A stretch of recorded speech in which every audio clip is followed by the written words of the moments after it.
I wish I had known that this too shall pass. Yum. You feel bad right now? You feel pissed off? You Ooh. feel angry? That's a This good too shall pass. Oh, You great. feel great? You feel like you know all the Yeah, answers? yeah, You feel like that everybody Yeah. finally gets you, Yeah, and yeah. there you are. Yeah. This This too too shall shall pass. pass. Time is your ally, Mm. and if nothing else, just wait. Just wait. Just wait it Oh. out. Early American Naval Commander John Paul Jones said, "If fear is cultivated, it will become stronger. Fear is whispered in our ears and shouted in our faces. Faith must be fostered by the man or woman you see every day in the mirror. The former forever snaps at our heels and our synapses and delays our course. The latter can spur our boot heels to be wandering, stimulate our creativity, and drive us forward. Fear or faith, which will be our master?" 3 men found that they could no longer sleep because of their deep-seated fears. This is a story I'm telling. Their lives were in a state of stasis because of their constant worries. So they set out on a pilgrimage to find a wise man who lived high in the mountains, so high up above the tree line that no vegetation grew, no animals lived, not even insects could be found so high up in the mountains in that thin air. And when they reached his cave, the first of the 3 said, "Help me, wise man, for my fear has crippled me." "What is your fear?" asked the wise man. "I fear death," said the pilgrim. "I wonder when it is going to come for me." "Ah, death," said the wise man. "Let me take away this fear, my friend. Death will not come to call until you are ready for its embrace. Know that, and your fear will go away." The wise man turned to the second pilgrim and said, "What is it you fear, my friend?" "I fear my new neighbors," said the second pilgrim. "They are strangers who observe holy days different than mine. They have way too many kids, and they play music that sounds like noise." "Ah, strangers," said the wise man. "I will take away this fear, my friend. Return to your home and make a cake for your new neighbors. Bring toys to their children. Join them in their songs and learn their ways. And you will become familiar with these neighbors, and your fear will go away." Well, the second man saw the wisdom in these simple instructions and knew he would no longer fear the family who were his neighbors. The wise man turned to the last pilgrim and asked of his fear.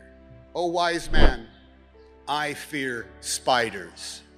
When I try to sleep at night, I imagine spiders dropping from the ceiling and crawling upon my flesh, and I cannot rest." "Ah, spiders," said the wise man. "No shit, why do you think I live way up here?" Your career as human beings is to stand on the fulcrum between fear and faith. Fear at your back, faith in front of you. Which way will you lean? Which way will you move? If you're as old as 29, you have a different set of chops and perspective. You have a different, believe it or not, wisdom than you did when you were 24. And I think about every 5 years, I went through some sort of process of re-examining where I was in life, as a man, as well as an actor.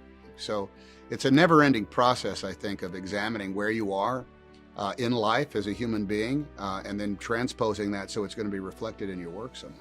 Do you learn something every time out? Oh, yes, without question. Sometimes you learn what not to do, in all honesty, a mistake not to make next time, but what shortcuts you can't take. Is anything missing in terms of when you look at, the sort of craft of acting that you wish you had, Oh, well, it's hard to get past the realization that you're pretending to be somebody and people are looking at you, even if it's the crew. I wish I had more basic things, more tools. I wish I'd gone through more classes. I wish I had been forced to take a dance class. I wish I had forced to get up and sing in front of people. I wish I had taken I wish I'd gone to that kind of performance school in which you have to get past the self-consciousness of not being able to do it well and still having to do it. You need to hear the most important message thus far in the third millennium. It's not a statement, but it's a request. It's not a bit of advice, but it's a plea. In fact, it's a single four-letter word: help. Help, and you will make a huge impact on the life of the street, the town, the country, and our planet. If only 1 out of 4 of each 100 of you choose to help on any given day, in any given cause, incredible things will happen in the world you live in. Help publicly, help privately, help in your actions by recycling and conserving and protecting, but help also in your attitude. Help bring reason and respect to discourse and debate. Help science to solve and faith to soothe. Help law bring justice until justice is commonplace.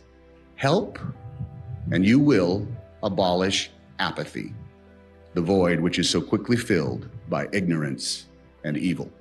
Your duty is to help without ceasing. The art you create can glorify it.